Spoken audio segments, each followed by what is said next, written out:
Ini rungokno tenan, awas nak salah rokok. Begini misalnya, Rasulullah itu pernah ngetikan gini, dosa paling besar itu apa? Nabi pertama jawab al-isyrak billah, syirik.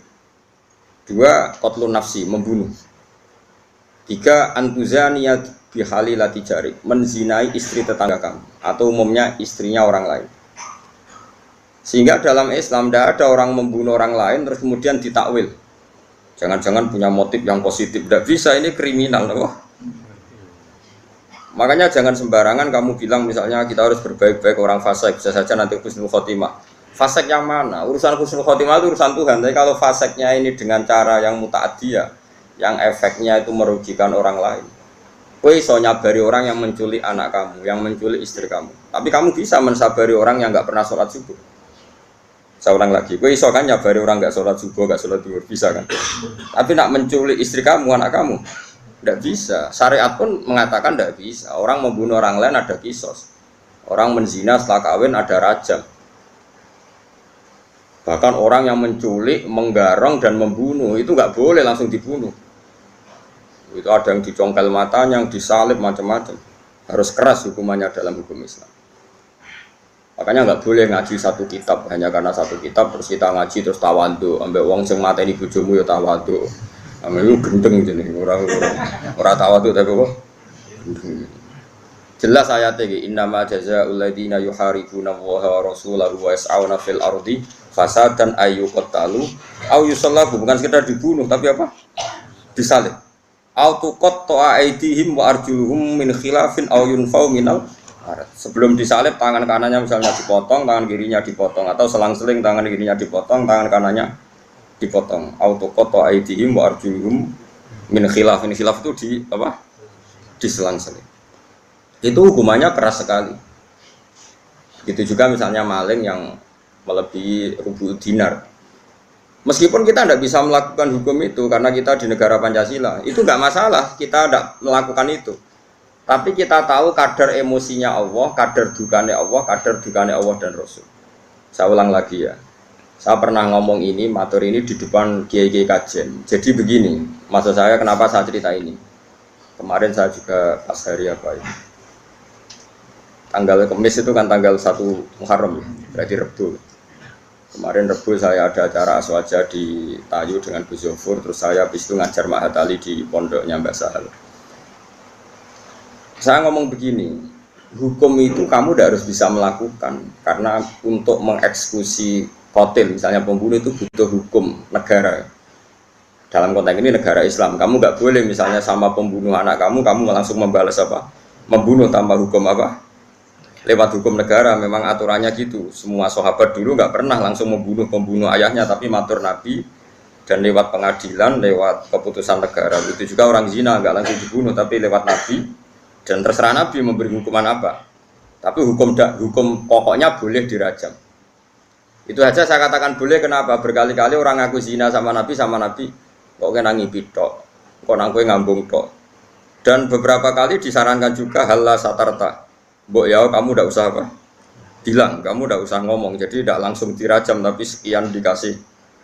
Nah, sehingga terus karena Nabi dulu menyarankan istitar, gak usah ngaku, akhirnya saya ngaku kakian nanti saiki bukan. Karena memang dulu prosesnya juga dipenging napa? Ngaku. Saya kira usah dipenging wis ra ngaku kabeh. Makanya saya bilang rajam itu tidak wajib juga, hukumnya begitu. Tapi zaman Nabi pun banyak yang ketika lapor pernah zina sama Abu Bakar, sama Umar disarankan halal satar tahu bidzalik, mana nih boyau kamu itu istitar, tapi kemudian Anda tobat. Ini penting ya, saya ulang lagi, ini penting sekali. Karena kalau kamu berdalih negara Indonesia itu tauhid, tidak ada rajam, tidak ada qatlu syariqah, tidak ada macam-macam. Pertanyaannya itu begini loh, setelah hukum rajam tidak ada, hukum kisos sama pembunuh tidak ada. Setidaknya kalau kamu tahu hukumnya qatilun nafsi itu kisos, kamu tahu tingkat murkanya Allah. Kalau kamu tahu tingkat murkanya Allah, misalnya di kisos nggak ada, kemudian negara modern dihukum seumur hidup, kamu harus setuju. Tapi dihukum seumur hidup ini kamu bukan setuju karena itu pengganti kisos. Saya ulang lagi, pengganti apa? Enggak, tapi kamu harus setuju piye-piye pantese wong dolim itu dapat hukuman. Ya pantese wong dolim itu dapat. Tapi kamu tetap harus yakin kalau kisos lebih baik ketimbang hukum seumur hidup. Tapi jangan lalu kalau tidak kisos terus nggak usah sama sekali. Jangan, itu wong mutung. Napa? Wong napa? Mutung. Dalam kaidah fikih tidak boleh seperti itu. Jadi malah yutroku kullu, la yutroku kullu. Kalau tidak bisa ideal ya jangan sama sekali. Guling-gilingan, nah orang yang berbuat dolim lahum fid dunya khizyun, di dunianya harus dapat dihina. Begitu juga menyangkut lonte, sundel dan sebagainya, copet. Misalnya ada orang jadi lonte karena ini negara modern, demokratis, nggak ada hukumannya, itu urusan hak asasi manusia. Apalagi dia tidak punya suami. Oke, itu urusannya. Tapi kemudian delalah tonggo-tonggo ini nyebut itu lonte, sundel, WTS, terus maling, copet, germo, sing elek-elek lah. Cara wong nganggur ya sampah masyarakat, gento, macam-macam lah. Itu meskipun kita yang kiai, saya ulang lagi kita yang kiai kan bobo soleh tenan memang nak ngomong terukur. Terukur manane sing wis ngomong lonte akeh segene bobo menang sehingga kita kecelok cangkem apik ya. Mas oke bobo soleh, kamu harus kuat ilmunya, itu bagus ketika masyarakat menvonis itu lonte, sundel, maling, copet, gendut. Karena ciri utama kesalahan adalah ngendikane Allah lahum fid dunya khizyun, di dunianya juga harus hina. Termasuk dengan penamaan-penamaan yang meskipun orang tertentu karena dia kiai atau sufi gak perlu melok kecangkeman se ekstrim itu. Tapi biarkan kalau Allah bikin hukum seperti itu, karena ciri utama kesalahan adalah lahum fid dunya khizyun. Kalau salah itu dimaki. Ini penting kalau aturaken kata ngendikane Kanjeng Nabi, Allah itu akan mencabut barokahnya bumi jika orang dolim tidak dikatakan dia dolim. Karena nanti kalau salah istilah, misalnya satu kampung itu orangnya beretika semua, khusyuk kabeh, meneng kabeh, terus omongane apik kabeh. Ana wong lonte jare boten derek-derek. Ana copet jare niku boten copet nih. Niku tiang kreatif sing gawe. Ana lonte jare, wah niku tiang laris. Wah yo repot nih. Jadi lonte laris jare niku tiang laris. Dari ora di koyo dhisik ana ide lonte dibasakno wanita harapan. Mungkin yo dadi repot. Makanya saya pernah bersaksi betul, ini saya berhadapan-hadapan. Ada orang yang aid karena free sex ya, bukan aid karena kecelakaan bekasnya jarum atau bekasnya gigitan atau apa, pokoknya karena benar-benar free sex ya, seks bebas ngawur. Ada dokter itu konsultasi sama ulama. Kemudian saya pas di situ ada beberapa ulama, ada beberapa kiai pasti. Si dokter tadi orangnya sangat nasionalis ya, dia ada kepati mikir lah pentingnya agama. Dia tanya, Pak Kiai sekarang kedokteran baru nyari obatnya aid gini-gini dan kita ikut terlibat penelitian gini. Dia bangga sekali menceritakan ikhtiar untuk mencari obatnya aid. Kiai ini terkenal ramah sekali, terkenal sopan, terkenal gak pernah ngedikan keras. Tapi di luar dugaan saya pun tidak pernah menduga kalau Kiai tadi jawabnya gini. Wong zina sak karepe dhewe iku wong maksiat. Pangeran kepen ngukum sampean kepen ngobati. Ono nak sampean kepen nantang kersane pangeran. Oh nangis dokternya. Dia agak ngira kalau kiainya jawabnya seperti itu.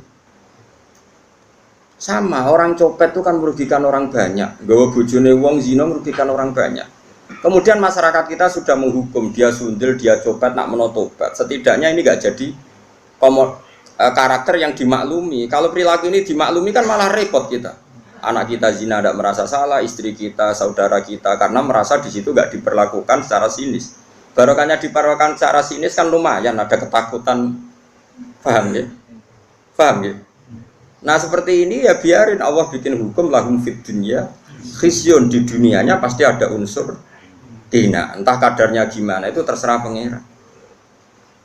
Misalnya kalau orang bodoh jadi imam, motornya surat sik lagi Fatihah, terus dikeluarkan dari masjid. Wong bodoh jadi imam keben.